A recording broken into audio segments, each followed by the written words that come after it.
Hi, my name is Madame Viv, and this is the Astrology Report. On March 14th at approximately 6:59 a.m., there was a lunar eclipse plus a blood moon in Virgo. An eclipse is a pathway, okay, that brings about fated events and destined events in order for us to fulfill our purpose. Its effects can be felt up to 6 months after its occurrence. Eclipses also occur in twos. So as one has occurred this month, another one will be occurring 2 weeks in 2 weeks' time. That will be a solar eclipse. What is a full moon? A full moon brings about culminations, completions, closings of cycles, and beginnings of new chapters and cycles as well. When we have a full moon lunar eclipse, the energy of a normal full moon is amplified. So, wherever Virgo is in your natal chart, wherever house it is, you'll find that that aspect of your life is coming into magnification. It will go through expansion in terms of completions and closings, but also in terms of new beginnings as well. Sudden shifts, sudden changes that are unexpected will definitely occur. And it's just something that you have to be grounded in yourself and allow to unfold while using your intuition as a navigation system. Let's talk about the sign of Virgo. Virgo is a Mercury ruled sign that represents organization, attention to detail, meticulousness, adaptability. It also represents criticism.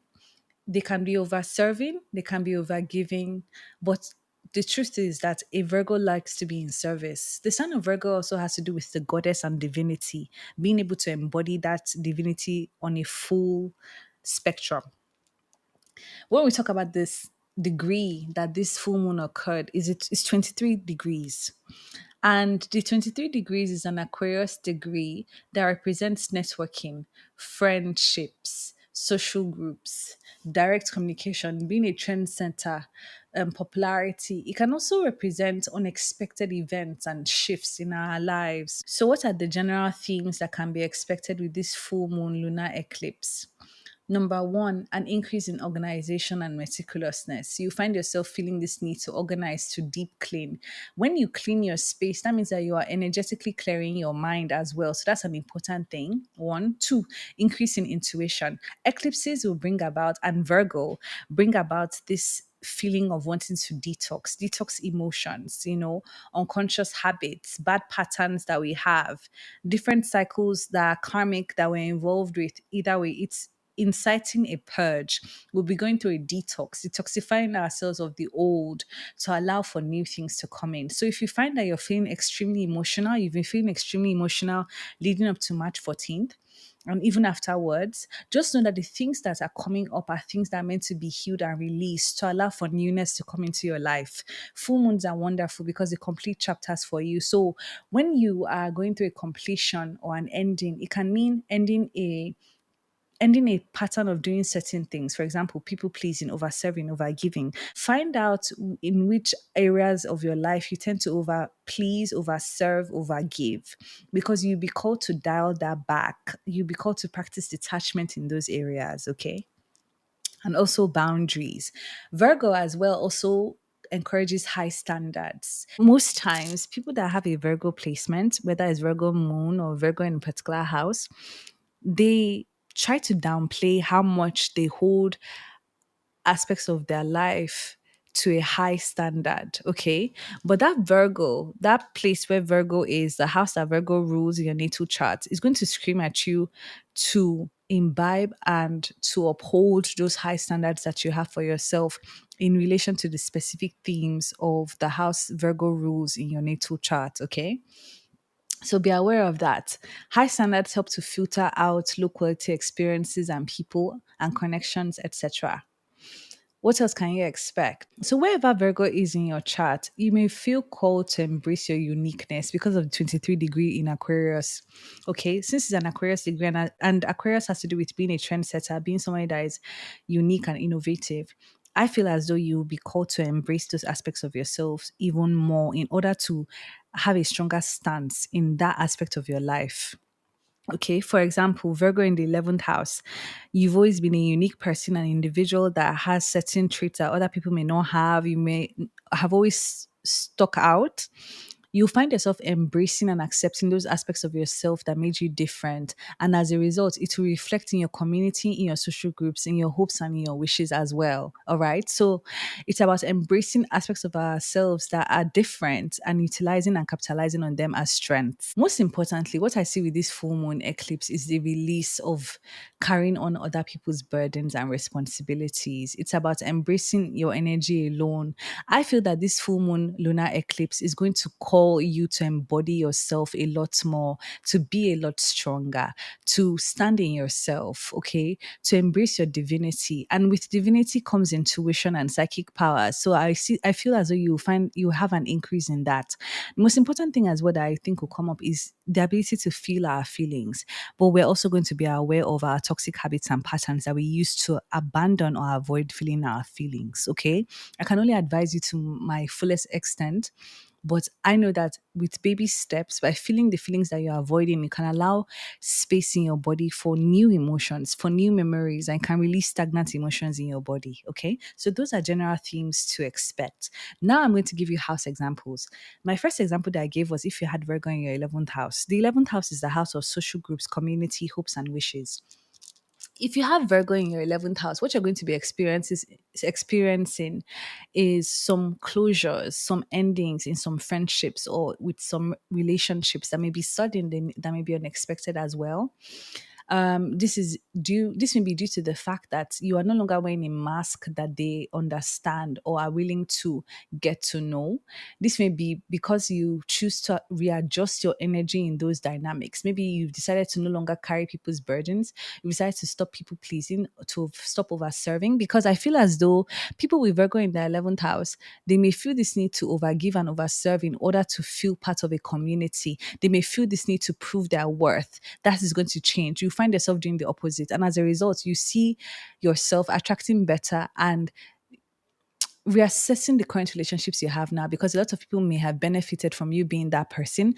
But now that you've changed up and you'll be implementing boundaries, that would impact those relationships that weren't really strong in the first place or didn't have a strong and real foundation. All right.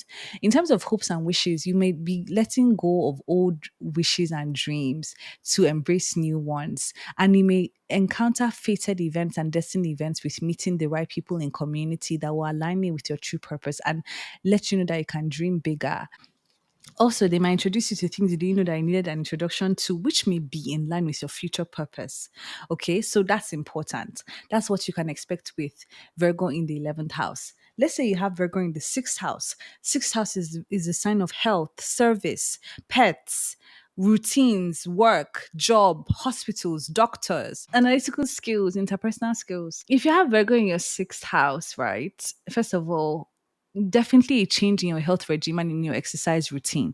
Hopefully, you will not have any health scare, but there's definitely the ending of something to allow something new to begin due to that full moon completion. So maybe you've not been as healthy in terms of diet and exercise. You start to incorporate new routines into your life. Six has to do with routine. So you find that you may become consistent with a daily routine that will help you with your lifestyle. Okay. Another thing is that some people may get pets, some people may lose pets as a result of that eclipse and it's being a full moon as well. Some people may lose pets and get new ones. All right. What else? Some people may decide to volunteer. They may decide to utilize their trait of overgiving, over serving in volunteer work, where to be more useful and productive. Okay. Important to note. What else can I say about this? Work, job, work ethic. Let's say you have this full moon lunar eclipse. You could have this unexpected job opportunity that comes your way that is really in line with the goals that you have set for yourself in terms of financial stability and career and progression. So you may meet the right person that leads you to the right person, and you may have the right kind of conversations that leads you to a new career path or opens a new door for you in terms of work and career. So that's something that you could expect. I would say trust your intuition with the way you navigate through opportunities in this aspect. If you have Virgo in your 6th house, intuition is very important. You will find yourself imbibing more meticulousness and organization skills to your routines, to the structure of your job, you will find yourself becoming more efficient with work and with exercise and health for sure. All right. And you want to be more useful in society with charity work and volunteering. As I said, maybe you find yourself volunteering in a care home, in a hospital, something that is caring for other individuals, or with pets. All right.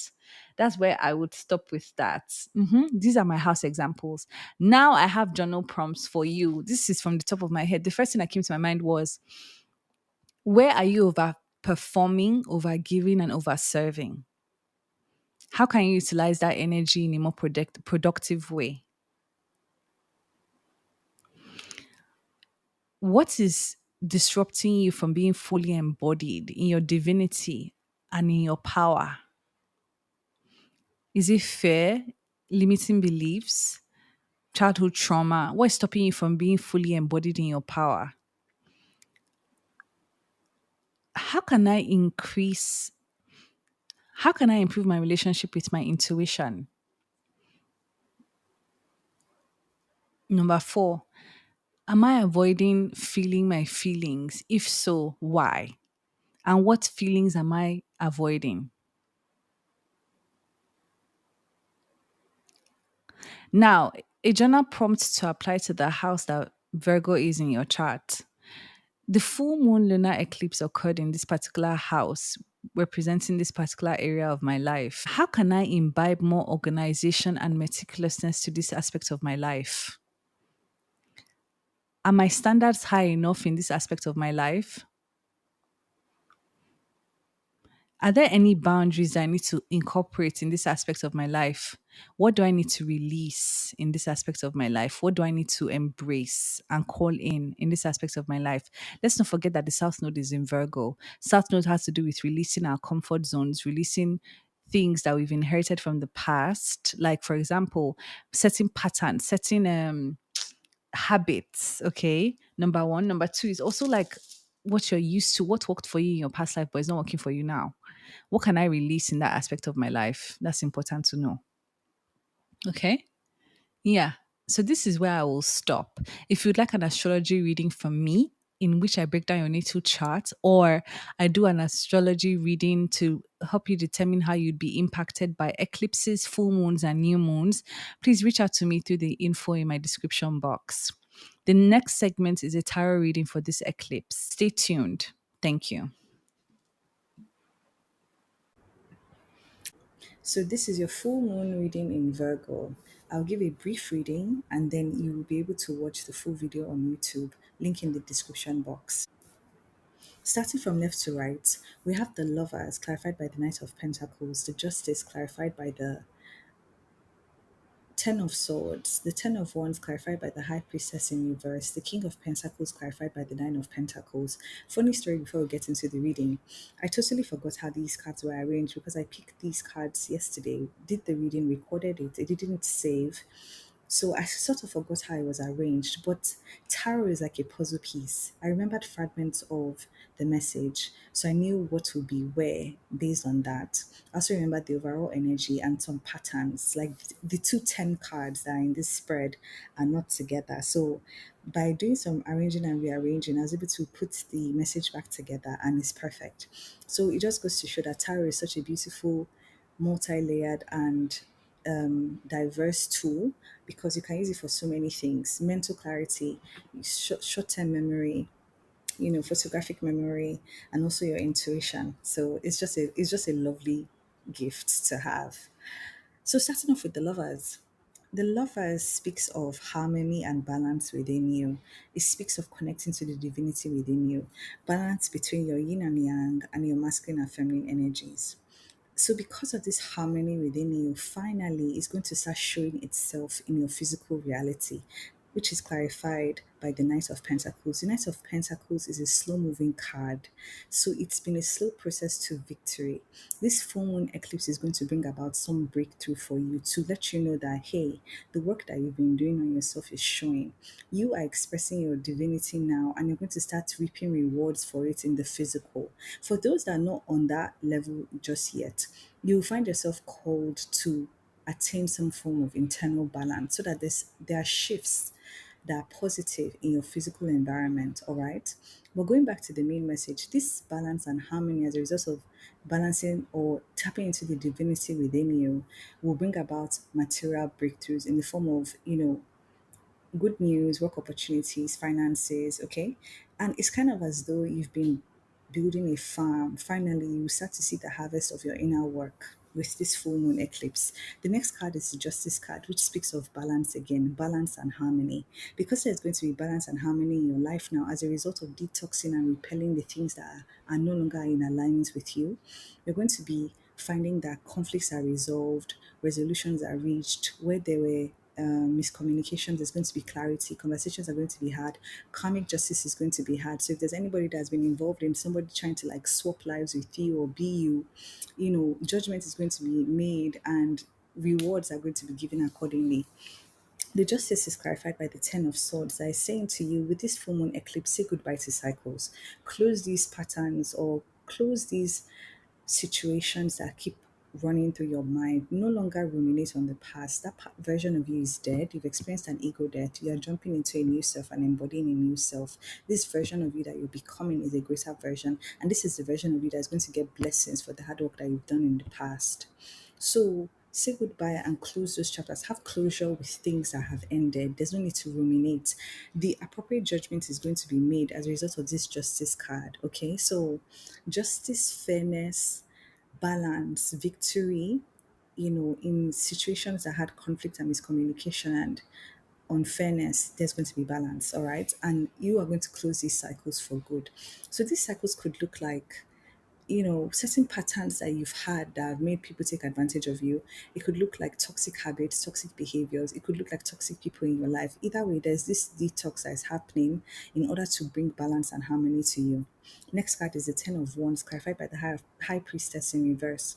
Ten of Wands speaks of this balance that is being attained within you, this harmony that is coming into your life, the breakthrough that is going to show in your physical world. This is coming as a result of letting go of emotional burdens, responsibilities, and things that are not yours. People may have wanted you to carry their burdens for them, their projections, their insecurities, and that weighed you down and made you feel imbalanced, made you feel less embodied. Okay, there's this realization of what is yours now, what is your burden to carry. You've also had people that wanted to swap karma with you, which is what I spoke about in the justice card, like karmic justice will be given. However, there's this awareness, there's this attunement to yourself that makes you know now is the time to release these things. You become more attuned to know what is yours and what isn't yours. Sometimes we feel certain emotions, we don't know where it's coming from. That awareness to trace it back, to know that it's not your emotion, to know that it's from somewhere else, is a good skill to have. So the Ten of Wands is speaking of how you're going to find yourself releasing burdens. You're going to find yourself lighter because you're no longer carrying heavy things. It speaks of peace of mind. And because of that, your intuitive abilities are going to be activated even more. The High Priestess in reverse talks about no longer hiding those intuitive abilities, using them to shine, stepping into a powerful position or stepping into power in which you showcase what it is that you have in terms of intuitive skills, whether being able to read the stars, read tools, just tap into people with your clear senses. Whatever intuitive spiritual gift that you have, you're going to showcase it now. You're going to shine with it. You're no longer going to hide it. Maybe you felt called to hide it before to make other people comfortable, to feel like you could fit in with people, to feel a sense of belonging, to just make people less scared of you. But now you've realized or you'll be realizing that you don't need to carry this shit because it's not yours. Overall energy is the King of Pentacles, clarified by the Nine of Pentacles. King of Pentacles speaks of stability and worldly success. It speaks of abundance. It speaks of financial security. It speaks of being sure of yourself, being true to yourself, and receiving rewards as a result of embarking on this journey, which is showcasing your spiritual gifts, one, two, letting go of things that no longer serve you and attaining inner balance within. So there's going to be success from that, from the breakthroughs that you receive with this eclipse. It's going to expand into greater success. You're going to be very successful. Okay, King of Pentacles speaks of that. That's abundance, generosity. It may also speak of a masculine figure that is going to be generous with you and abundant with their resources. But I love to focus on self empowerment. So, the card that clarifies the King of Pentacles is the Nine of Pentacles that speaks of independence, upgrading status, financial security, financial stability once more, building your own life for yourself, tending to your crafts and reaping the benefits. So that is where I will stop today. I know, right? It was just getting interesting. This is your tarot reading for the full moon lunar eclipse that happened on March 14th. You will be feeling the effects of this eclipse for the next 6 months. Listen to this reading, watch the fuller reading on YouTube, see if it resonates, and good luck. Once again, my name is Madame Viv, and this is the Astrology Report. Thank you and goodbye.